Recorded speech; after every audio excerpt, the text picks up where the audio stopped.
بسم الله الرحمن الرحيم. قال الله تبارك وتعالى في القرآن المجيد والفرقان الحميد: وإذا سألك عبادي أني فإني قريب أجيب دعوة الداعي إذا دعان. قال رسول الله صلى الله عليه وسلم: الدعاء مخ العبادة۔ اللہ تبارک و تعالیٰ قرآن پاک میں کیا ارشاد فرما رہے ہیں؟ اللہ تبارک و تعالیٰ ارشاد فرما رہے ہیں، جب پوچھے آپ سے میرا بندہ، عبادی میرا بندہ میرے بارے میں، بس میں قریب ہوں، اور جب وہ مجھ سے مانگے تو میں اس کی دعاؤں کو قبول کرتا ہوں۔ اللہ سبحانہ و تعالیٰ کے الفاظ کی خوبصورتی کو دیکھیے، کتنے خوبصورت الفاظ میں اللہ تبارک و تعالیٰ اپنے بندوں سے اپنی محبت کا اظہار کر رہے ہیں، اپنا حق جتا رہے ہیں۔ جب آپ سے پوچھے میرا بندہ میرے بارے میں، میرا بندہ، اللہ کی محبت کی یہ واضح دلیل ہے کہ اللہ تبارک و تعالیٰ کیا فرما رہے ہیں؟ میرا بندہ۔ انسان حق سے کہتا ہے یہ چیز تو میری ہے، میں اس کا مالک ہوں۔ اللہ اپنی محبت کو جتا رہے ہیں، میرا بندہ۔ جو رب اتنی محبت سے اظہار کرتا ہے کہ میرا بندہ مجھ سے مانگے، میرے قریب آئے، میں اس کی دعاؤں کو قبول کرتا ہوں، تو ایسا تو نہیں ہو سکتا نا کہ پھر جب ہم مانگیں گے تو اللہ تبارک و تعالیٰ ہمیں عطا نہیں فرمائیں گے۔ جب وہ خود چاہتے ہیں کہ مجھ سے مانگا جائے اور وہ مانگنے پہ خوش ہوتے ہیں، تو سوچیں ذرا کہ جب ہم مانگیں گے تو کیا ایسا ہو سکتا ہے کہ اللہ ہمیں عطا نہ فرمائے؟ دنیا کی مثال دیکھیں، جب انسان کسی کے گھر جاتا ہے، کوئی چیز کسی کو چاہیے ہوتی ہے تو ہم کسی کے پاس جاتے ہیں، ایک دن ہم کسی سے کوئی چیز مانگتے ہیں وہ ہمیں دے دیتا ہے، دوسرے دن مانگتے ہیں وہ دے دیتا ہے، تیسرے دن مانگتے ہیں تو وہ کہتے ہیں نہیں بھائی جاؤ میرے پاس نہیں ہے، وہ تنگ آ جاتا ہے۔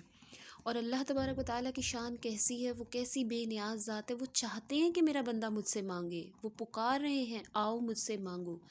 روایات میں آتا ہے کہ اللہ تبارک و تعالیٰ آسمان دنیا پر تشریف لاتے ہیں تہجد کے وقت، اور ارشاد فرماتے ہیں ہے کوئی جو مجھ سے مانگے تو میں اس کو عطا کروں۔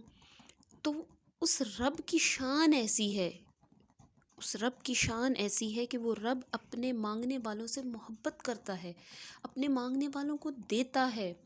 لیکن دعا مانگتے ہوئے کچھ چیزوں کو اپنے ذہن میں ملحوظ رکھنا چاہیے۔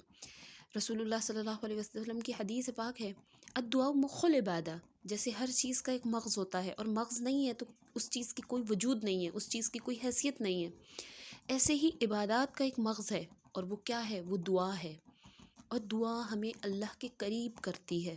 آپ روز معمول بنا لیں، 2 منٹ سے سٹارٹ کریں اللہ سے مانگنا، اکیلے میں بیٹھ کے، تنہائی میں بیٹھ کے اللہ تبارک و تعالیٰ سے مانگیں۔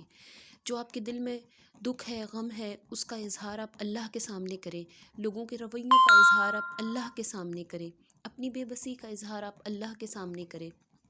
آپ کو جو چاہیے، جس چیز کی تمنا ہے، وہ آپ اپنے اللہ سے مانگیں۔ آپ اپنی دعا کو 2 منٹ سے شروع کریں، تنہائی میں بیٹھ کے، رو کے، عاجزی سے، گڑ گڑا کے اپنے اللہ سے مانگیں۔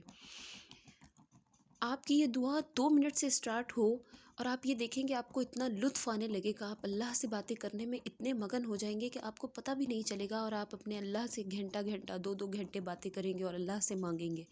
جب آپ اللہ سے مانگیں گے تو صرف اللہ آپ کو آپ کی مانگی ہوئی چیزیں نہیں عطا کریں گے، اللہ تبارک و تعالیٰ آپ کو اپنے قریب کریں گے، اللہ کی آپ سے محبت پختہ ہو جائے گی، آپ کو اللہ کا قرب ملے گا۔ دعا جب آپ مانگیں تو آپ کے دل میں یہ یقین ہونا چاہیے کہ جو چیز میں نے مانگی ہے وہ میری طرف چل پڑی ہے، وہ مجھے عطا کی جائے گی۔ دیکھیں، دعا کی قبولیت کی 3 صورتیں ہوتی ہیں۔ ایک تو دعا کی قبولیت کی یہ صورت ہوتی ہے کہ جو چیز آپ نے مانگی ہے بعینہ وہ آپ کو مل جائے، جو آپ نے مانگا وہ آپ کو مل جائے، یہ دعا کی قبولیت کی پہلی صورت ہے۔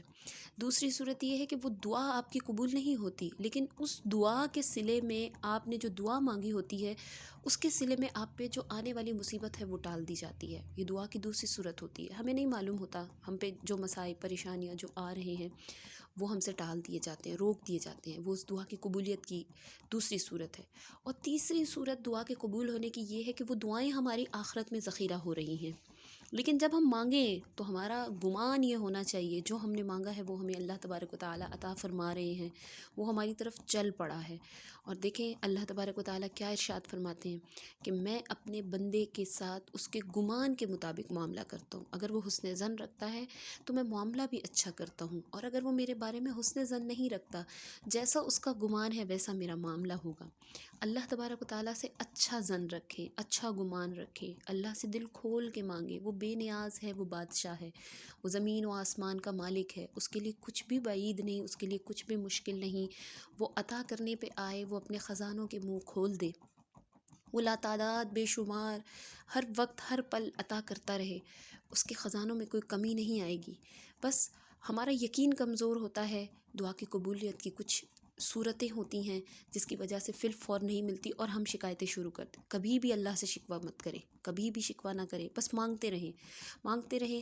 انشاءاللہ اللہ تبارک و تعالیٰ آپ کو آپ کی طلب پہ ضرور عطا کریں گے، لیکن آپ کو یہ یقین ہونا چاہیے کہ میں نے جو مانگا ہے وہ اللہ مجھے عطا کر رہے ہیں، میری طرف چل پڑے ہیں۔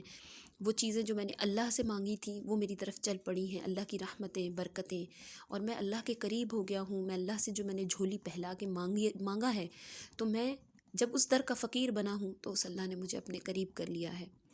اللہ تبارک و تعالی ہم سب کو عمل کرنے کی توفیق عطا فرمائے۔ وآخر دعوانا ان الحمد للہ رب العالمین۔